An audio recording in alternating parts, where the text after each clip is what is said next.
Pastor Tupirani, o pastor incancelável, é o Tentando Entender, do canal do Galindo. Vamos ver se é o quê? Uma espécie de documentário sobre Tupira? Tudo que tem Tupira nós gostamos, vamos ver. Pastor é condenado a 18 anos de prisão por ataques a judeus na internet. Veja como é. Então, um pastor que já foi condenado por intolerância religiosa agora está preso, acusado de pregar o ódio contra judeus. Tupirani, da Hora Loures, recebeu os agentes da Polícia Federal com ironia. Pra que essa trilha sonora que é muito alta? Eu me irritei um pouco já. Me irritei com o brasileirio, cara. Tipo, se fosse um canal gringo fazendo isso aqui, ia estar tudo equalizado, ia estar tudo bem. Bom dia, meu amigo. Quanto tempo você não aparece por aqui? Estou indo agora para o Rio de Janeiro para encontrar, conversar, tentar entender o pastor Tupirani. Cara, eu não quero saber que tu foi na rodoviária de Tietê, bicho. Cut the bullshit, cara, pelo amor de Deus. O tempo hoje é teu. Agora sim, agora começou, vamos lá. O cara tá pagando bem, né? O cara tá pagando bem. Quem é o pastor Tupirani? Nossa, perguntinha de vagabundo, né, meu? O pastor Tupirani é uma pessoa Já começou falando na terceira pessoa já. simples, Meu Marília Gabriela, eu converso. totalmente simples, como qualquer outra pessoa, como eu costumo dizer, que come arroz e feijão e veste calça jeans. Esse é o pastor Tupirani. Calça jeans é satânico, né? Ou não? Queria saber a opinião do Tupirani sobre calça jeans. Ele tá usando, então pra ele não é satânico, né? Mas, enfim. Que gosta de brincar com a netinha. Eu já vi cristãos muito conservadores que dizem assim, calça jeans é do diabo, não pode usar também não. Que ama sair com a família e ter a família em volta, sou apaixonado por isso. Entretanto, como o que move a vida do homem é conhecimento, o pastor Tupirani é um homem que conhece Deus. Deus não é uma fábula. Bom, meio heresia conhecer o que é incognoscível, né? Como é que você conhece uma coisa que tá além de tudo, né? Que é uma coisa transcendente? Para mim, Deus é um ponto final. E eu tenho experiências com esse Deus. Experiências que eu fui arrebatado aos céus, experiências que eu conversei com anjos, e etc, etc. Então, Tupirani é uma pessoa normal, mas com uma fé que dificilmente se encontra igual na face do planeta Terra. Então existe o Tupirani Bom que o ego tá em xeque, né? O ego tá controladinho ali. e quando surgiu o pastor? Ele surgiu de um conhecimento bíblico. Primeira vez que eu entrei na igreja e vi realmente uma pregação que eu considero até hoje genuína, onde Deus falou comigo, a partir daquele dia eu tomei uma decisão de no dia seguinte ir comprar uma Bíblia. Eu comprei essa Bíblia e comecei... Pô, tu só não aprendeu a falar Bíblia, né? Depois de tanta Bíblia, você não aprendeu a falar, né? Mas tá tudo bem, por mim tá tudo bem. É por essas e outras que gostamos de você, inclusive. Não gostamos do Tupirani pelo antissemitismo. Não gostamos do Tupirani por ser contra o Estado. Talvez contra o Estado um pouquinho. Nós gostamos do Tupirani pelo conjunto da obra, pelas canções, pelas composições, pelo jeitinho, por essas e outras.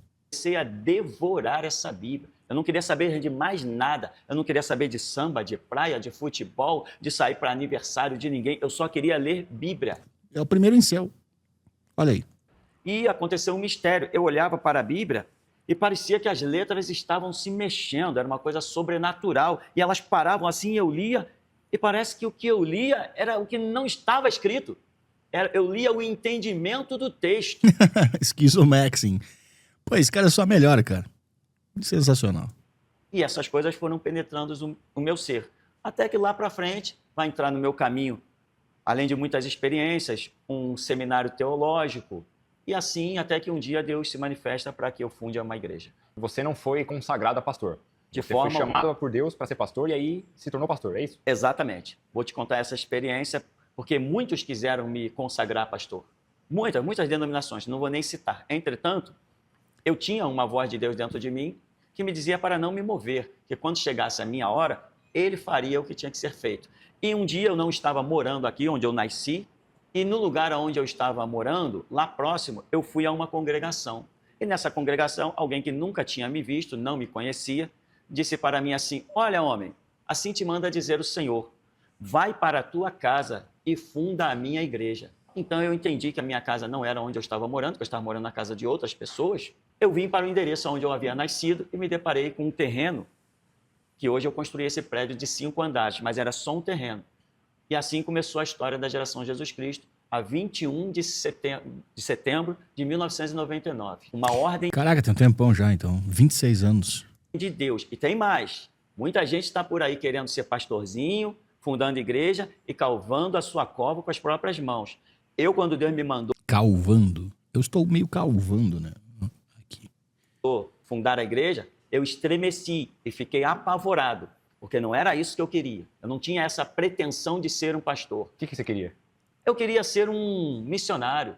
Eu queria sair pregando pelas igrejas, porque eu já fazia, inclusive, esse trabalho. Eu gostava muito de pregar para os adolescentes, para os jovens, que eram jovens como eu na época, enfim. Em outras igrejas? Em outras igrejas. Eu rodei esse Rio de Janeiro anunciando a palavra através de estudos e as pessoas ficavam maravilhadas. Eu gostava desse contato. E, de repente, Deus vem e me manda ficar parado anunciando as regras da sua doutrina. Era algo que eu nunca pensei para a minha vida. Por que Geração Jesus Cristo? No começo da igreja, em 1999, eu falei, a igreja rapidamente começou a encher, rapidamente. Eu falei, irmãos, tragam aí umas ideias, uma opinião, para nós vermos que nome vamos colocar na igreja. Então você começou sem nome? Começamos sem nome. E aí começou a chegar um monte de nome em papelzinho e tal. Eu comecei a ler aquilo e de repente eu tive um sentimento. Não, se o nome da igreja é algo tão importante, tem que ser revelado por Deus. Peguei aqueles papéis todos e falei, irmão, não vai ter nome de igreja até que Deus revele. Se Deus não revelar um nome, nós vamos trilhar toda a nossa vida sem nenhum nome. E um dia eu estava, ainda na casa onde eu morava, estava lendo uma passagem bíblica que diz, do Filipe Eunuco, que diz, e quem contará a sua geração? Quando eu li esse texto, e quem contará a sua geração, eu ouvi uma voz como se alguém estivesse sentado aqui desse meu lado direito, e a voz dizia assim, Geração Jesus Cristo. Eu dei aquele estampo. Cara, o Tupirani é legit esquizo. Ele é realmente. Ele ouve vozes. E imediatamente, isso já se traduziu dentro da minha alma. Este é o nome da igreja. E por que essas mãos aqui em frente ao púlpito, pastor? A igreja não tinha um símbolo. Essas mãos algemadas, que hoje é o símbolo do nosso ministério, ela foi encampada a partir de 2009, quando tivemos a nossa primeira prisão, que durou 18 dias. Foi uma prisão orquestrada por alguns repórteres da Rede Globo, poderia até citar o nome, que ainda tem em memória, e também... Percebi que ele parece um pouco o Edmundo. Animal, jogador. Não parece? Tem uma coisa de Edworld aí.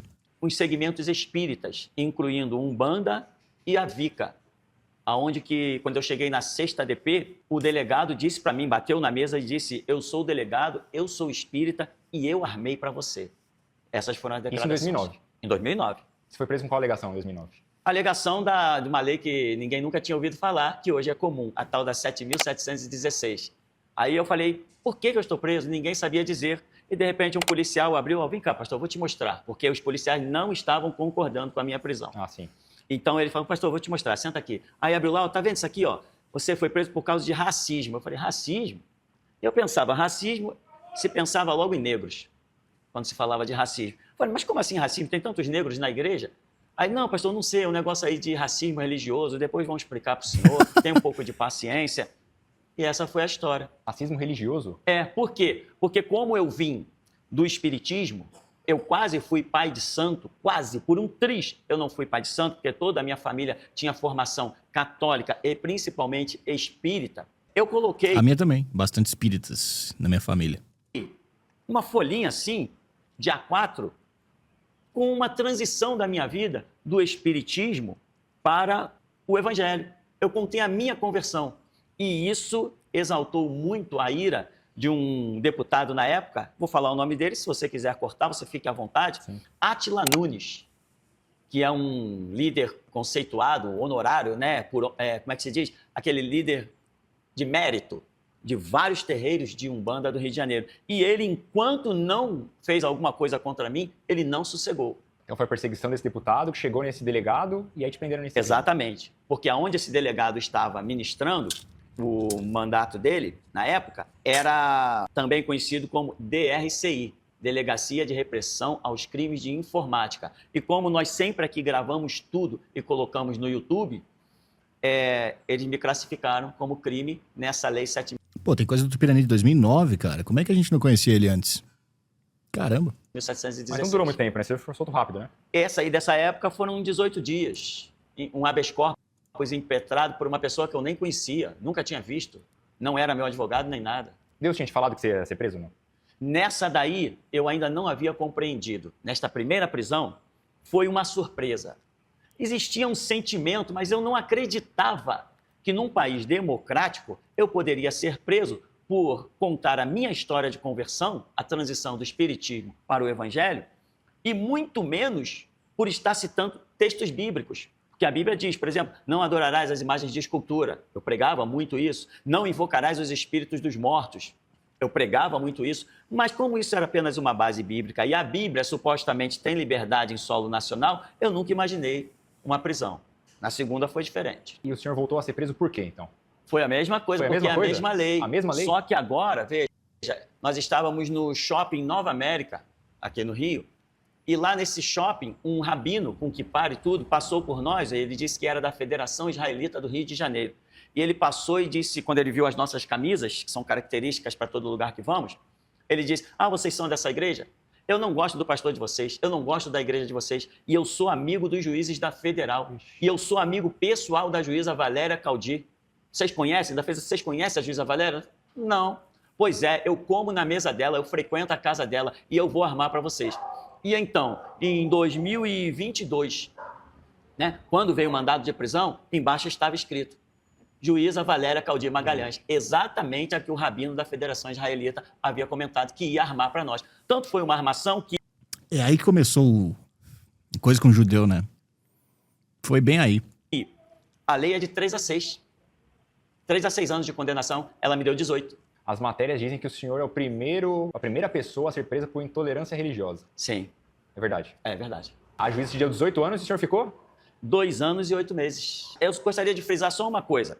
As pessoas dizem assim, o pastor ficou preso, a igreja ficou fechada. Não, Geração de Jesus Cristo nunca fechou nenhum dia. Enquanto o senhor estava fora, outras pessoas estavam pregando. A obra estava aí com as outras pessoas preparadas para isso. Lá dentro do presídio mesmo dizia assim, e aí, pastor, como é que está lá a tua igreja? Eu dizia, irmão, a obra continua. E de dentro do presídio, eu até ironizava muito isso, e ironizei em vários artigos que eu criei, inclusive músicas que estão sendo lançadas paulativa. Mas um juiz pode fazer isso? Tipo, o negócio é de 3 a 6 anos. Então, pena mínima 3, pena máxima 6. Então, a máxima é 6. Ela deu acima da máxima? Eu não entendo como é que isso funciona. Paulatinamente, eu ironizo dizendo, engraçado, prendem um homem por causa da sua ideologia, mas dentro do presídio ele tem caneta e papel. Eu fiz a festa. As coisas que hoje, quando as pessoas descobrirem que estão sendo guardadas para sair na hora certa, elas vão ver que elas poderiam ter me matado. Mas me prendido e me deixado com uma caneta e um papel, isso foi o pior crime que eles cometeram. É só aguardar que o que está para vir aí virá. Livrinho? Pô, eu vou querer ler esse livro, cara. Como você, senhor, se sentiu? O senhor preso, imagino que em um presídio compartilhado com vários detentos, com diversos crimes. Sim. Como é que foi para o senhor e também para sua família? Eu fiquei preso com gente de gente de Veja, eu estou falando do processo do cidadão. Eu não estou dizendo que ele fez porque eu não vi. E dizer que ele fez seria atribuir infalibilidade a esse sistema judiciário que, para mim, é marginal. É de bandidos mesmo, sistema judiciário. E lá dentro de Bangu 8, então, o que eu pude ver de processo das pessoas, eu dizia, não é possível. Como é que uma pessoa fica presa com um processo recheado da palavra supostamente? Isso é inadmissível. Então, lá dentro, eu convivi com tudo que é tipo de pessoa na área criminal que você possa imaginar. Traficantes internacionais, inclusive se a pessoa quiser sair de Bangu 8 formada no crime para ser um diplomata do crime, ali é a verdadeira escola, porque nós convivemos com todas as pessoas. Lá dentro de Bangu 8, as pessoas com seu celular negociando Bitcoin. E quando foi ver, qual é o motivo da tua prisão? Bitcoin, pastor. Fui preso por causa de Bitcoin. Ué, tá negociando aí Bitcoin? Estou negociando. Se o senhor quiser, eu aplico o dinheiro para o senhor aqui agora. Lá dentro, as pessoas nos dando aula, como é que fazia a lavagem de dinheiro. O camarada mostrando, vou transferir o meu dinheiro para a Inglaterra. Agora daqui da Inglaterra, eu transfiro para a Rússia. Puta, agora fudeu. Tupirani foi introduzido ao Bitcoin. Pô, fudeu agora. Agora o bicho ninguém para, velho. Se com o dinheiro dele à mercê de restrição judicial, pô, agora o homem explode. O banco tem que ser na Rússia. É lá que é irrastreável. E depois de lá, se eu precisar, eu transfiro para onde eu quiser. Dando aula lá dentro da galeria. Livremente, com o celular que escolhesse. Se Era o Daniel Fraga, tava lá conversando com ele. dissesse assim, eu quero um Samsung. O Samsung custava R$4.000. Não, eu quero um iPhone. O iPhone custava R$7.000. Mas era só pedir no dia seguinte, estava chegando. E como eles lidavam com o senhor? Eu fui muito respeitado. Foi respeitado Foi lá? muito respeitado. Respeitado a tal ponto que, se alguém visse alguém falando comigo e interpretasse que estavam falando alto, asperamente, logo alguém chegava perto de mim e dizia assim, vem cá, pastor, o que é que aquele cara queria? Alguma coisa pra gente resolver? Não, é só o jeito do rapaz falar mesmo, tá tudo bem. Entende? Tu vê se um cara é respeitado numa sociedade, se na cadeia ele é bem tratado, né? Sabe por quê? Porque o cara que tá ali, o criminoso, o cara que é bandido, ele tem nada a perder, já tá preso, tá fudido. Então ele pode, né, fazer o que ele quiser ali contigo, te trucidar. Então se o cara te respeita, é porque é genuíno, entendeu? Não tem boa vizinhança na cadeia. Eu fui realmente até defendido em situações que as pessoas achavam que eu estava sendo hostilizado. E eles disseram assim, eu soube disso e daquilo, esquece o pastor, tá legal? Porque o que acontece? Quando você tem algo fervendo dentro de você, independente do lugar onde você esteja, você acaba falando. Sim. E o conhecimento bíblico, eu também falei dentro do presídio. E acabei incomodando um e outro. Mas a maioria não. A maioria me pedia culto. A maioria me pedia oração. A maioria, pastor, faz um culto na galeria para nós. Você continuou pregando a palavra na cadeia? Não parou nem um dia, nem um instante. Isso não para quando Deus tem um plano. Outra coisa, Galino, é que esta segunda prisão, ela foi anunciada durante 2 anos. Autoridade espiritual, isso aí. Rudolf Steiner. O profeta se levantou aqui nessa terra e disse, olha, homem, eu tenho ainda contigo as segundas cadeias. E, inclusive, são cadeias de ouro. O fato de ser ouro compreende uma simbologia que nós conhecemos na Escritura. Então, no período de 2 anos, foi havendo profecias de tempo em tempo, até que, por fim, houve uma profecia em que um irmão disse para mim, pastor, eu já vi, tinha um processo com o nome pastor, e eu vi o juiz pegar a caneta e assinar o mandado de prisão. A sua prisão já está assinada e o senhor vai ser preso. Nós ficamos só aguardando. Dali a 2 dias, veio o federal e me prendeu. Então essa prisão, como Deus chama de ouro, para nós é gloriosa. Veja, o martírio não denigre o cristão, nem o cristianismo. A perseguição não denigre. Cadeias, algemas, nada disso denigre a verdade. A verdade, ela é imbatível. Não importa o quanto queiram crucificá-la, ela sempre será a verdade. O senhor estava se preparando, então, para essa segunda prisão? Então, estava totalmente preparado. Estava tranquilo ou não? Totalmente tranquilo. Eu estava esperando a prisão. Inclusive, teve um detalhe, que Jesus se manifestou a mim e disse assim, olha, eu preciso de você no presídio. Mas, para que os homens me assassinassem, eu precisei provocá-los. O que eu fiz? Eu entendi que se eu não provocasse o sistema, eles não me prenderiam. Aí eu vim para esse púlpito e larguei o verbo. Chamei todo mundo com as palavras de mais baixo calão que eu encontrei. Denigri os processos, denigri. Aí a prisão aconteceu. Inclusive, a juíza que decretou a minha sentença de 18 anos, na internet está. Como eu xingo ela diretamente, mencionando o nome dela, de maneira que ela até nem poderia. Blazizi Hipno mandou R$7,31. Boa noite. Blaze. Obrigado, MBL Assis Hipno, pelo seu donate. Julgar a minha causa. Era só apresentar como eu uso palavras de baixo calão, que comprometem a imparcialidade do julgamento dela. Entretanto, eu não me interessei em mexer com isso, porque se eu atiro do caso, talvez não encontrasse outro para me condenar. O senhor falou que Jesus se revelou para você ou apareceu para você? Sim, revelou. Se revelou. Eu queria entender isso e também a parte que o senhor falou que o senhor já subiu aos céus. Me conta um pouco sobre essas experiências sobrenaturais. Sim, o que acontece? Certa feita, numa reunião, nós estávamos e existe um negócio que nós chamamos cair no poder. Quando as forças do teu corpo se perdem, você acaba deitado no chão.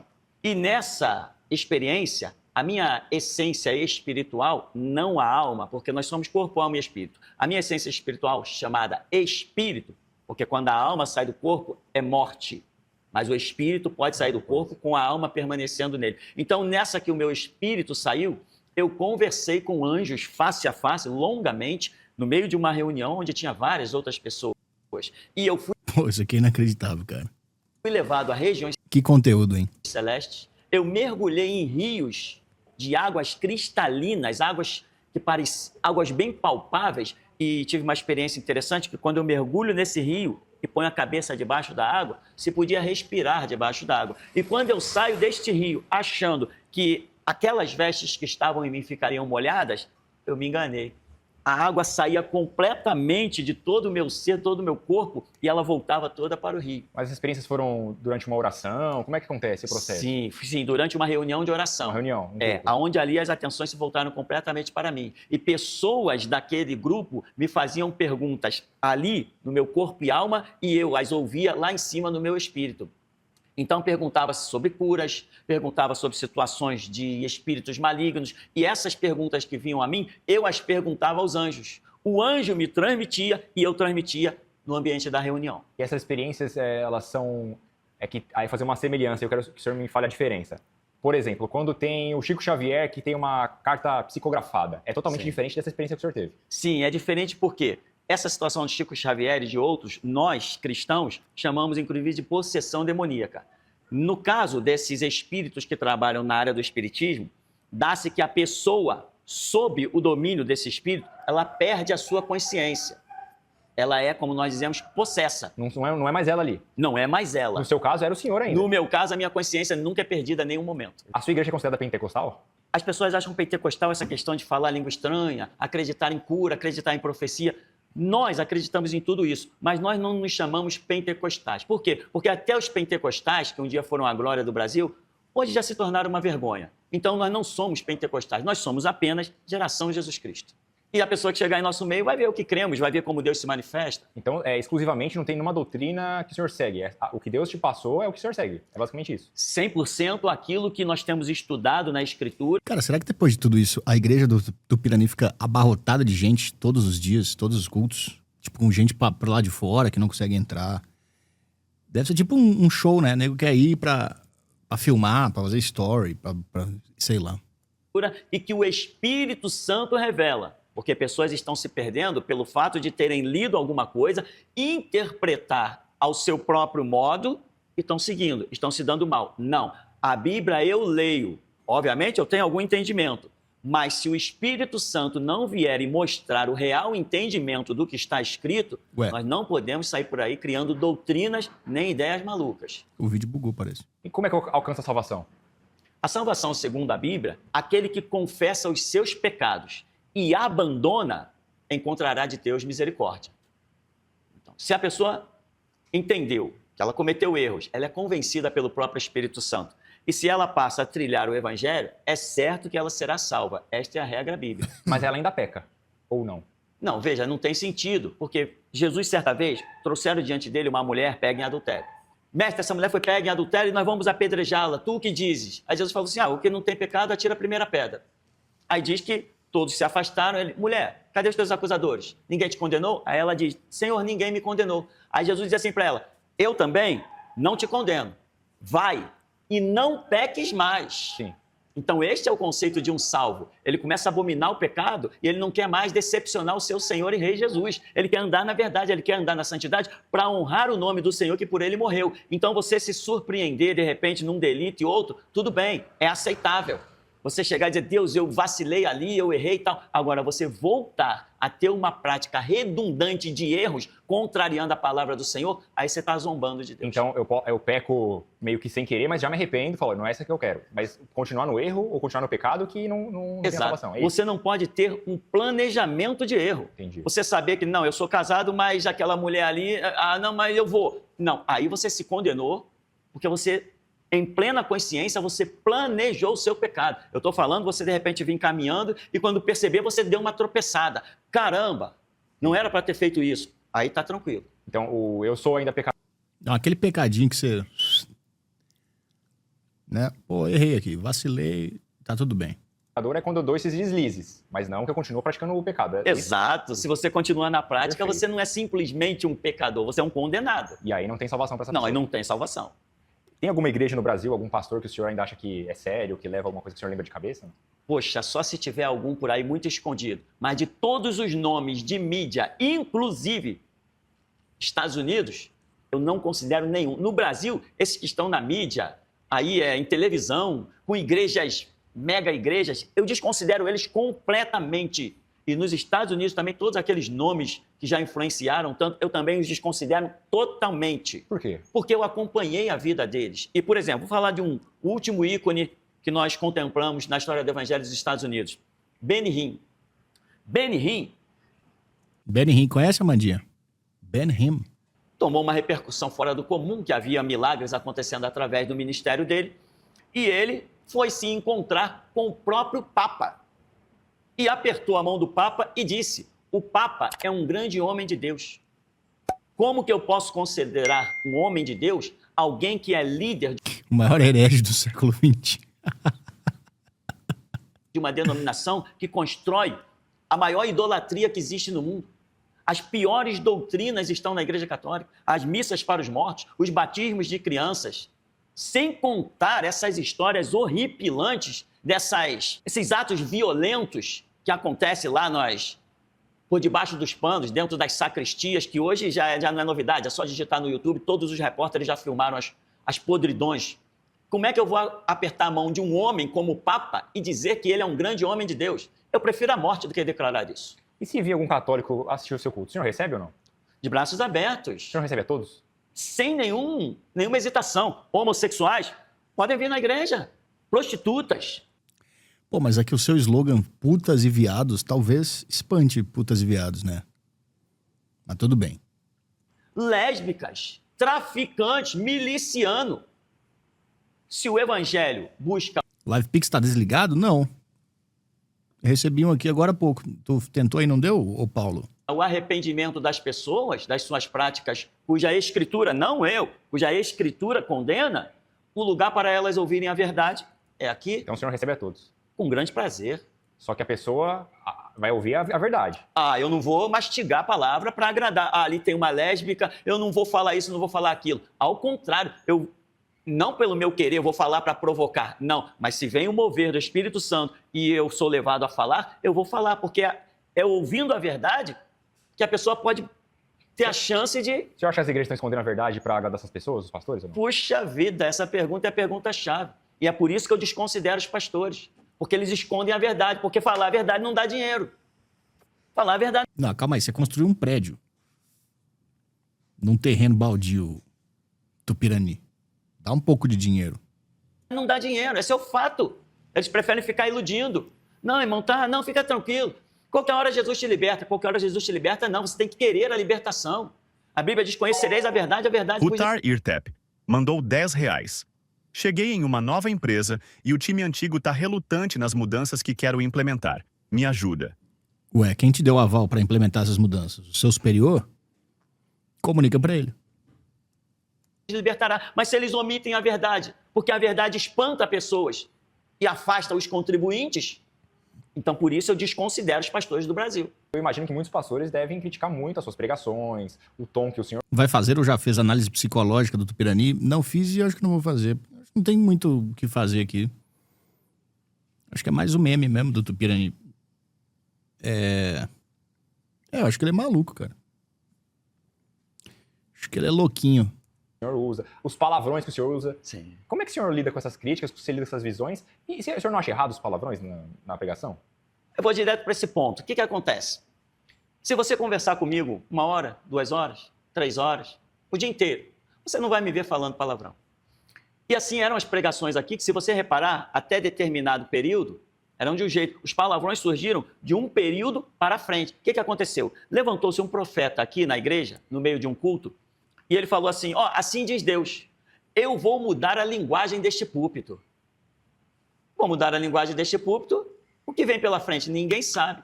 E de repente eu estou pregando, e quando nós estamos pregando, nós estamos ouvindo não é a palavra certa, porque o que nós ouvimos vibra o tímpano, e o ouvir as coisas espirituais não vibra tímpano, mas eu vou usar a mesma expressão. Então eu estou ouvindo coisas que Deus está falando comigo e eu estou pregando. Pô, Deus tá falando, mata eles, essas putas de viados? Acho meio difícil, cara. Estou ouvindo e estou pregando, e de repente vem um palavrão. Eu hesitei para engolir, aí eu lembrei. Não, peraí, isso aqui ele tá de sacanagem, cara, com certeza. Quando nós estamos pregando, ele falou assim, assim diz Deus, Então um profeta falou isso pra ele. eu vou mudar a linguagem deste púlpito. Ok, vamos mudar a linguagem desse púlpito. E aí, no meio da pregação, começou a vir palavrões de Deus e eu comecei a falar a ele. Vou mudar a linguagem deste púlpito, o que vem pela frente ninguém sabe. E de repente eu estou pregando. E quando nós estamos pregando, nós estamos ouvindo. Ouvindo não é a palavra certa, porque o que nós ouvimos vibra o tímpano, e o ouvir as coisas espirituais não vibra tímpano. Mas eu vou usar a mesma expressão. Então eu estou ouvindo coisas que Deus está falando comigo e eu estou pregando. Eu estou ouvindo e estou pregando, e de repente vem um palavrão. Eu hesitei para engolir, aí eu lembrei o que o profeta tinha dito, aí que eu entendi que o mudar a linguagem era essa forma. Judeus, filhos da puta, etc. Que inclusive o profeta disse assim, e vou escandalizar a muitos, e através do escândalo eu vou alcançar muitos. Olha, do ponto de vista bíblico, Deus escreve certo por linhas tortas. Se Deus quisesse se manifestar para fazer sua obra com palavrões na cabeça de um pastor do Rio de Janeiro, ele poderia. Não é impossível para ele. Eu só acho improvável. Eu acho improvável, né, que isso aconteceria. Então, a linguagem foi mudada por Deus. E eu já falei para Deus, Senhor, me deixa ouvir a tua voz, que tu... Me deixa ouvir a tua voz. Aí apareceu uma voz assim, ó. Chama eles de judeus filhas da puta. Ele falou, tá bom, eu vou falar isso então. Eu acho que esse cara só ouve vozes mesmo, cara. saberás que tem na terra um homem para te obedecer. Então, quem quiser criticar, que critique à vontade. Mas o que Deus me mandar dizer, seja para político, seja para juiz, seja para pastor, vocês vão ouvir, não tem jeito. Então, os palavrões também foi um período que Deus ordenou, e se ele falar agora para o senhor parar com os palavrões, o senhor tem que parar. É instantâneo. Porque, veja, eu não escolho a hora que vou falar. É a hora que é dito para eu falar. Tem pregações aí inteiras que não tem nenhuma palavrinha nem áspera. Mas os cortes só mostram isso na internet. Eles só postam essa parte. Na internet eles só postam isso. Mas os nossos cultos aqui, eles são na íntegra. Eles vão para a internet na íntegra. Desde que começamos aqui na primeira oração, até a hora que eu digo, irmãos, a paz do Senhor, vão em Deus, vão com Deus. É na íntegra, não tem corte os nossos cultos. Então, o que Deus me mandar dizer, é isso que eu vou falar. O senhor, está escrito ali até numa placa, o último Elias. O que quer dizer isso, senhor? O último Elias, porque veja, nós tivemos na Bíblia 3 Elias, ou melhor, profeticamente 3 Elias. O primeiro Elias foi o Elias realmente que clamou e caiu fogo. O primeiro Elias foi o Elias. Consumiu os profetas de Baal, lá no tempo de Jezabel. Gizeps, seja bem-vindo e obrigado por se juntar à resenha. Aquele Elias é referência, em que ele vai para o céu numa carruagem de fogo, mas a sua capa, que representa o ministério, cai e Eliseu pega essa capa. A queda dessa capa mostrava que esse ministério de Elias, que era a restauração, ele permaneceria na terra até o fim. Isaías capítulo 40 fala de um segundo Elias, cuja palavra vai se cumprir sobre João Batista. Quem é João Batista? Ele encerra o tempo da lei. A própria Escritura vai dizer em Lucas que a lei durou até João. A lei durou até João Batista. João Batista é um tipo de Elias que prega para restaurar a nação de Israel. Ele desce o chicote, raça de víboras. Quem vos ensinou a fugir da ira vindoura? Produzir frutos dignos de arrependimento. Vocês dizem que temos por pai Abraão. Esquece, até das pedras Deus suscita pai Abraão. João Batista desceu a lenha para acordar a nação. Não adiantou. Jesus veio e condenou a nação. O tempo passou e Malaquias capítulo 4 está profetizado um terceiro e último Elias, que viria para restaurar todas as coisas, não apenas a nação de Israel, não Pô, irmão, mas aí tu acha que você é esse cara? apenas um movimento de igreja, não apenas um país, não, mas tudo. Esse Elias profetizado de Malaquias 4 diz que ele ia pegar... Caralho, esse cara acha que ele é uma profecia de dentro da Bíblia. Pô, é um delírio de grandeza desgraçado, cara. Tudo que fosse segmento da sociedade. E todos ficaram esperando. Tá vendo? Nunca conheçam os seus ídolos. Porque aí tu vê que o cara Eu já sabia que ele era meio maluco, mas agora, porra, sei lá, perdeu pouca graça. Esse Elias, que viria para fechar a era...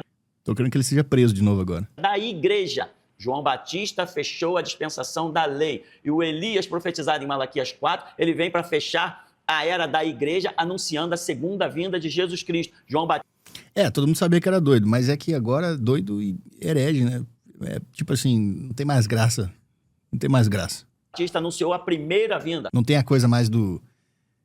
é o maluquinho ali, engraçado, entendeu? E o Elias de Malaquias 4 anuncia a E se for verdade, tem isso. Tem esse ponto. E se for verdade, tem isso. Eu prefiro acreditar que não. segunda vinda. E esse Elias de Malaquias 4 sou eu. Deus revelou que me deu a unção para que eu seja este homem. Portanto, não tem espiritismo, não tem catolicismo, não tem política, não tem maçonaria, não tem organização nenhuma. O que passar diante dos meus olhos vai ser frechado. Eu vou mandar ver, eu vou incendiar tudo. E continuo desafiando se inventar a arma para me matar, ou a quadrilha para me deter, ou as algemas para me conter. Isso é impossível. Eu sou Elias, sou o último e vim para arrebentar. E eu Aí acabou, aqui acabou. fiz um pacto com o Senhor. Eu morrerei, mas não envergonharei o teu nome. Então, eu sou Elias, de Malaquias capítulo 4.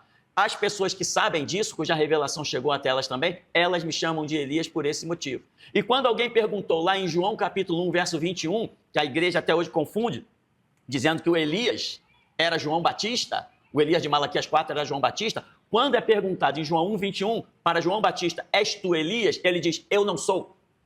Mas eu digo, sou eu sou Elias. Calma aí, caralho. Pô. E se preparem, que o chicote vai continuar estalando. O senhor sabe quando Jesus vai voltar ou não? Esse dia preciso, ninguém sabe. Mas nós temos sinais, temos profecias, temos muitos sinais. E veja, existem 2 sinais fundamentais para a volta de Jesus. O primeiro é o levante do homossexualismo. Você vê que hoje, se você pensar diferente, você é homofóbico. Então, a Bíblia, eu falei, a Bíblia fala, não é opinião minha. A Bíblia fala que na volta de Jesus, na proximidade... Cara, a Bíblia é o único nome que ele não podia errar, né? Da volta de Jesus, haverá um levante do homossexualismo. Outra coisa, para encerrar, diz que no momento em que Jesus descer sobre o Monte das Oliveiras, caracterizando a sua segunda vinda, estará ocorrendo uma guerra em Jerusalém. Então, hoje, para se saber que Jesus realmente está voltando, é só esperar Jerusalém ser cercada dos seus exércitos. Isso está escrito em Zacarias capítulo 14. Então não tem uma data ainda, mas já tem os sinais que... Tem os sinais. Tem uma história na internet também envolvendo o seu nome que fala que o senhor desafiou que a arma só atira na mão de homem. É verdade esse fato ou não? Eu lembro quando houve a prisão de Roberto Jefferson, que estava morrendo dentro do presídio, inclusive eu ainda estava preso quando ele estava lá morrendo lá no presídio do lado, e eu questionei que não tinha ninguém na nação para fazer nada, nenhum presidente, nenhum político, vendo um homem morrer naquelas condições absurdas, atrozes, e ninguém fazia nada. E eu questionei, inclusive, a corporação militar, vocês têm armas? E vocês não fazem nada? Não tem coragem de usar isso? E eu disse, dá na minha mão, porra, que eu uso essas armas. Eu lembro desse episódio. Pode ser isso, então. Talvez então seja isso que as pessoas estejam... Estou com um livro aqui, Sequestrado pela Democracia. Tem a bandeira do Brasil e a bandeira do comunismo aqui. Esse livro o senhor me disse que escreveu durante a prisão.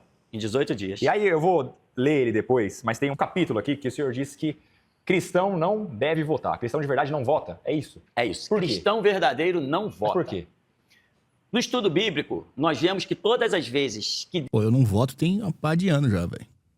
O último que eu votei foi Bolso 2018. Deus levantou um líder para o seu povo, e a igreja é um povo à parte, porque a igreja tem a sua própria constituição que se chama Bíblia. Por isso nós no ministério temos uma frase, Bíblia sim, Constituição não. Eu não sigo Constituição, eu sigo Bíblia. Por isso eu sou o melhor cidadão desse mundo. Então, somente afirmações humildes. Cristão verdadeiro. Eu sou o profeta Elias. Eu sou o melhor cidadão. Eu não sigo Constituição, eu sigo Bíblia. Por isso eu sou o melhor cidadão desse mundo. Então, cristão verdadeiro não vota porque Deus não permitiu jamais que um povo elegesse o seu próprio governante. Todas as vezes que um governante foi levantado para dirigir o povo de Deus, esse governante foi citado pelo próprio Deus. Então, por isso, cristão verdadeiro não vota. E ainda tem um detalhe. Aqui nesse ministério, anos atrás, tinha pouco tempo de ministério. E Deus se manifestou a mim e disse, apontou. Eu senti aquilo como ele apontando para mim e dizendo assim, olha, aonde entrar a política, eu saio. Eu só falei o seguinte, deixa comigo, Jesus. Então, qualquer igreja, aonde lá dentro do seu púlpito pisou um político, pegou o microfone, que muitas vezes os membros nunca pegaram, deram palavra que membros nunca deram. Entrou político na igreja, ela deixa de ser igreja para mim. Ela se torna qualquer coisa, até templo de Satanás. Mas igreja que tem aliança com político, esquece. E outra coisa, não existe bancada evangélica no Brasil. Isso é conversa fiada. Se é político, não é cristão. Então é impossível, pelo senhor, um pastor ser político, por exemplo. Impossível, mas põe impossível nisso. Eu costumo dizer o seguinte, o pastor, quando se torna político, também se torna pilantra. É sempre eu senti, né? Eu senti, me foi revelado. É foda. Não tem como, agora sem ser pastor, um cristão ser político também? Não, não tem como. Não tem como ele chegar lá pra mudar, ou ser uma luz ali, ou ser um enviado de Deus na política. Ele não se corromper, é impossível isso? É impossível, porque se eu jogar 10 litros d'água num tonel de lama, vai continuar lama. Isso é a política no Brasil. Ela não limpa nunca. E outra coisa, quando o camarada é político, ele tem que andar na pauta da Constituição. Ele é político. Inclusive, por exemplo, às vezes o camarada é um policial. Isso é verdade, né? A Constituição é anticristianismo em várias leis. Então, se você é político, tem que seguir aquelas porra. Faz sentido, né? Teve um policial da Federal que saiu daqui chorando porque me prendeu. Ora, mas ele tá com a coleira no pescoço, ele usa farda, ele usa arma, ele tem distintivo. Ele não queria me prender, mas teve que prender. Por quê? Porque ele está escravizado pela Constituição. Eu não. Eu morro pela lei de Deus e não me curvo a nenhuma outra lei. Eu sou cristão. Agora, se eu me curvar à Constituição que foi feita pelos homens, porque Jesus falou, não podeis servir a dois senhores. E senhores são aqueles que citam lei, que ditam regras. Se eu me curvo às leis feitas pelos homens, como que eu posso ser soberano em guardar a lei de Deus? Mas como eu vou ser um cristão e sair da Constituição, sair dessa lei, como é que eu vou viver assim? Ué, eu não guardo Constituição e eu vivo. Por exemplo, eu mato? Não, mas é a Bíblia que diz não matarás. Eu furto? Não. Eu adultero? Não. Eu digo falso testemunho? Eu espreito sangue inocente? Eu procuro fazer o mal do meu próximo? Não, nada disso. Mas é a Bíblia que me ensina isso. Entende? O que a Constituição diz que eu não o que a Constituição diz de bom que eu não esteja fazendo? Eu faço porque a lei do meu Deus é muito mais soberana do que qualquer lei. Aqui mereceu. Giuseppe mandou R$5. Mas essa aqui vai ser sempre uma pérola. Boa, Giuseppes. Escrita por homens. Então entendi. Depois eu vou ver. O cristão, ele pode, então, ter um emprego normal, trabalhar, seguir as leis normais, só que sempre baseado na Bíblia, não pela Constituição, é isso? Sim, e Israel não tem Constituição. Israel não tem Constituição até hoje. E todo mundo lá trabalha, todo mundo lá tem seus relacionamentos, todo mundo toca a sua vida. Mas se chegar ao ponto de fazer você negar a sua fé ou ir contra uma coisa da Bíblia, aí o senhor abandona, é isso? Se tentar me fazer negar a fé, vai ter que me matar. Mas eu não me curvo a outra lei. Por isso que o senhor usava a camisa, usa ainda, não sei, da vacina? Ah, o não sou vacinado? Não sou vacinado. A camisa não sou vacinado foi para demonstrar um protesto contra aquelas vacinas que foram uma tremenda confusão. Aqui no bairro que moramos, eu conheci várias pessoas que morreram por causa da vacina. E o Estado apenas diz, não, tudo bem, existe um risco, existe um perigo, mas os benefícios são maiores do que os riscos. Ora, se os benefícios são maiores do que os riscos, vai dizer para os 2 filhos do camarada que está órfão ali em cima, sem ninguém para botar o pão na mesa agora, que os benefícios foram maiores do que os riscos. Vai dizer para a mulher que ficou viúva ali, vai dizer para o cara que ficou viúva ali embaixo, a mulher que ficou aqui embaixo, se quiser eu te levo lá na casa dela. O homem foi vacinar com todas as vacinas e a vacina matou ele. Ela está ali com 2 crianças para criar. Vai dizer para ela que os benefícios foram maiores do que os riscos. Não foram. Porque uma vida vale muito. Quando essa vida está sustentando toda uma casa e deixa um monte de filhos órfãos. Então essa imposição de ser obrigado à vacina... Não, esquece. Por isso nós usamos a camisa não sou vacinado. O senhor não tomou vacina, então? A de coronavírus, não. Não, a de coronavírus, agora, isso. Todas as outras... Tomo. Normais, todos nós tomamos. Inclusive, eu aconselho, né? Que houve aí uma pesquisa que disse que muitas mães não vacinaram seus filhos contra a poliomielite. É algo seríssimo. Eu, se ficar no espaço, eu gostaria de dizer, não façam isso, é uma loucura que vocês estão fazendo. A vacina... Aqui também concordei, porque eu tomei, né? As normais. As normais que ninguém te obriga, que você tem que buscar elas pra você tomar. Beleza. É só que o governo fala assim, toma, senão tu vai ser expulso da sociedade. Essas aí você desconfia delas. Essas aí não precisa, não. Problemática foi a da Covid. Mas as demais, São Aí, ó, garantidas. o pastor Tupirani não é contra a vacina, é especificamente contra a da corona. Coronavírus, Aí, ó, isso a essa gente não sabia, viu? Isso a gente não sabia. Para encerrar, reta final, eu vou fazer uns questionamentos segundo os cortes das pregações que postam lá, sem o senhor saber, aqueles memes que tá viralizando agora, que o seu nome tá em alta agora. Eu amaldiçoo a cidade do Rio de Janeiro, maldito seja. O que o senhor quis dizer ali? Essa foi uma direção que Deus me deu para realmente tudo que estava acontecendo nessa cidade, a nível de segmentos, leis e um monte de organizaçõezinhas daqui para ali, falsas ONGs, o Rio de Janeiro estava sendo tomado de um monte de conceitos anticristãos. Isso já durante muitos anos. Mas quando Deus deu a direção, eu já sabia que ia fazer aquilo, porque Deus deu a direção antes do culto começar. Quando o culto começou, eu esperei o momento que Deus ia me impulsionar aquilo. E assim eu amaldiçoei a cidade do Rio de Janeiro. Mas isso quer dizer que o senhor quer amaldiçoar as pessoas? Eu não quero entender essa maldição. Não, a maldição, ela pega somente aqueles que estão desenquadrados da moral de Deus, dos conceitos de Deus. Porque a própria Escritura diz que a maldição sem causa, ela não se perpetua. A maldição sem causa não virá. Ela é como a águia e a andorinha que voa. Mas, ou seja, se uma maldição é lançada e ela pega na vida de alguém, é porque esse alguém está transgredindo as leis de Deus. Então o cidadão de bem não foi direcionado para ele. O cristão não foi para ele. Não. Maldito Detran. Por quê? Poxa, o Detran é o lixo de uma sociedade, né? Para você passar no Detran, é isso aqui um sufoco. Porque se você não soltar um dinheiro, é um absurdo. E eu que acompanhei muito isso, porque toda a minha família e parentes sempre tiraram carteira, o tempo todo isso não para, vizinhos também. E as reprovações, às vezes, absurdas. Não, você passou naquela área e não podia passar ali. Mas ninguém disse que não podia passar ali. Não tem placa, não tem nada. Não, mas não pode. E você não tem a quem recorrer, você não tem a quem discutir. Então, maldito Detran 1000 vezes. Que essa raça de mercenários e ladrões do Detran, que isso aí apodreça em cima de uma cama. Cristão pode trabalhar no Detran? Se ele for honesto, pode. Se ele não se deixar corromper pelo lixo, porque, por exemplo, se ele entrar na política, é impossível. Será que tem alguma brecha no Detran que ele possa manter a integridade dele? Se tiver, bom trabalho. A música que viralizou, que é a Escola de Assassinos. O senhor compôs? Foi o senhor compôs? Como não ia chegar nisso, né, gente? Escola de Assassinos é uma composição nossa. É uma composição. Eu estava lá no meu canto e me veio umas coisas assim na cabeça, que nós já sabemos que não são nossas. Estamos acostumados a andar com o Espírito de Deus. E no dia eu comecei a escrever assim algumas poesias, escrever. E quando chegou o desfecho da última frase, da última estrofe, eu não consegui mais nada. Eu deixei o papel lá e no dia seguinte eu peguei para ver se conseguiria escrever uma última frase. Eu fiquei ali com o papel. O cara tomou pau no Detran, porra. Ficou puto. Papel na mão. De repente eu ouvi uma voz. E essa voz dizia assim: escolas de assassinos ensinando mal. Eu falei, caramba!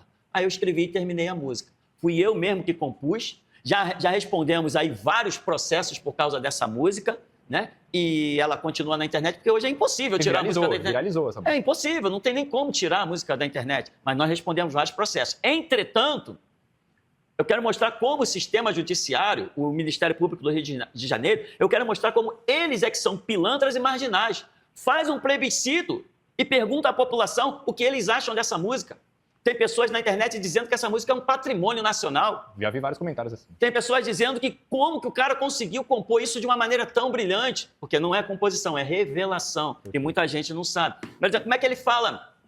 Putin, Fidel Chaves, Mussolini, Hitler, Ayatollah Khomeini. Como que ele conseguiu colocar isso tudo num verso só? As pessoas estão fascinadas. O sistema judiciário... Ninguém tá fascinado com como você conseguiu botar isso num verso, cara. As pessoas estão achando a música ridícula e tá achando ela engraçada, porra.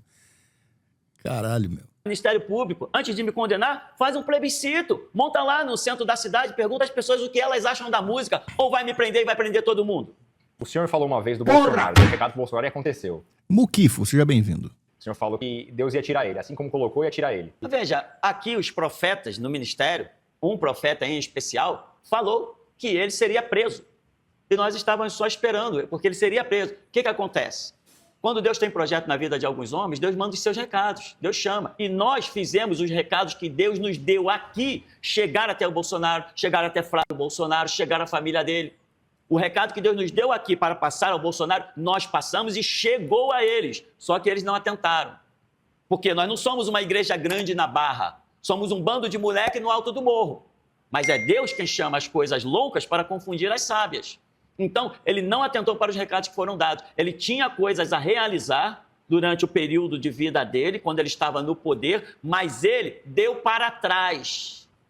Ele deu para trás. E então, passou-se um tempinho e Deus me deu aquela profecia. Se tu não fizeres essas e essas coisas, te prepara que você vai sair do ar, a tua família vai ser desbaratinada. E quando Deus dá uma profecia, ela se cumpre.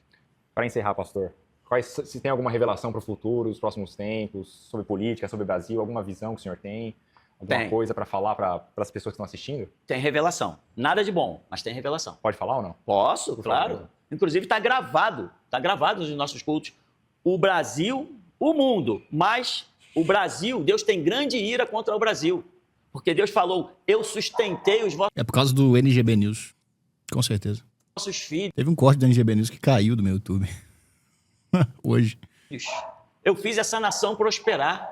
Eu vos dei liberdade, eu vos dei autonomia. Eu fiz o vosso solo produzir grandemente. E vocês cuspiram na minha face e me deram as costas. Maldito Brasil, gritou o profeta e socou esse chão que aqui está. Portanto, o Brasil se prepare, porque vai ser pisado, vai ser massacrado. Vai ter muitos órfãos, muitas viúvas, muita gente vai morrer em cima de um leito. Os acidentes nas estradas vão se multiplicar. O Brasil pode se preparar para o pior. E quem está falando é o último Elias. Se prepare, a tua hora, Brasil, chegou. Pastor, muito obrigado, mas eu queria, antes de encerrar, que o senhor me desse um conselho. Me conheceu hoje, mas me desse um conselho que o senhor acha que seria bom. O conselho que eu daria para você é o conselho que eu daria para um filho meu. Com maior amor, porque Jesus não morreu na cruz para te levar para o inferno. Jesus não morreu na cruz para querer ver o teu mal. Se ele quisesse ver o teu mal, ele não morria na cruz, deixava você morrer nos teus pecados. Não vinha ser esbofeteado pela criatura que ele fez. Não, mas tá meio geral demais essa profecia, esse conselho aí. Tá meio... Porra, não tá tupirani. Porque ele queria que ela fosse para o inferno. Então ele não se manifestaria. Se ele se manifestou, foi em primeira mão por amar. Mas claro que o amor tem limite, uma hora tem que entrar na justiça. Então, o conselho que eu te daria... Stay turned. Seja bem-vindo. Procure caminhar na Escritura, conhecer Deus, fazer as tuas orações. Humildade no coração e dizer, porque Deus não vai se ofender. Deus, se tu existe, se revela a mim. E eu posso dizer, Deus não vai se ofender, sabe por quê? Porque eu fiz isso. Perfeito. Muito obrigado, pastor. Muito obrigado por esse tempo. Vou deixar o link do YouTube da igreja, vou deixar também a rede social do pastor oficial. Ele não tá preso. Para vocês que estão falando que o pastor tá preso aqui, ó, ele tá solto. A Globo tem que atualizar a matéria no Google. Pastor, muito obrigado. Deus abençoe. Valeu, Neuzão. Você gostou? Se inscreve aqui, comenta o que você achou sobre o pastor Tupirani, porque aqui a gente buscou entender os cortes que a gente vê por aí. Muito obrigado e até o próximo vídeo. Tá aí, um pouco decepcionante pra mim. A gente não pode conhecer a fundo as pessoas. Essa é a lição. Bom, temos aqui uma coisa que mandaram aqui no Live Pix. Respeita.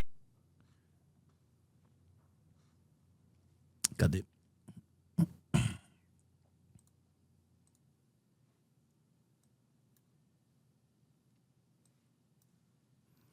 Escola de assassinos ensinando mal. Tururu.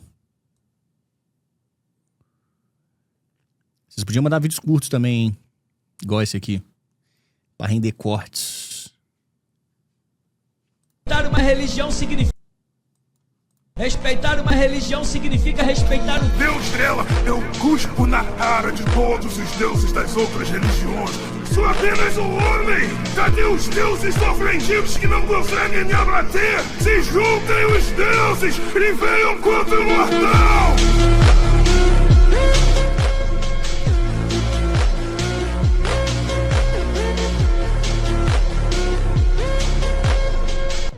Malditos e desgraçados sejam.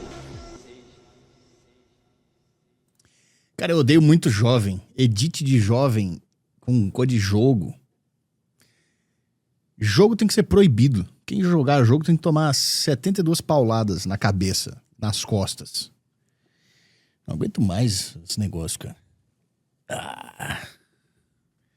De jogo. Bom, tá aí.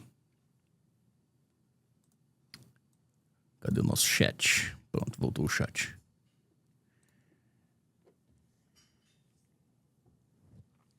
Que isso, Thiago? Ela tá velho? Só pode LoL, Tibia e World of Warcraft. Os únicos jogos que estão liberados.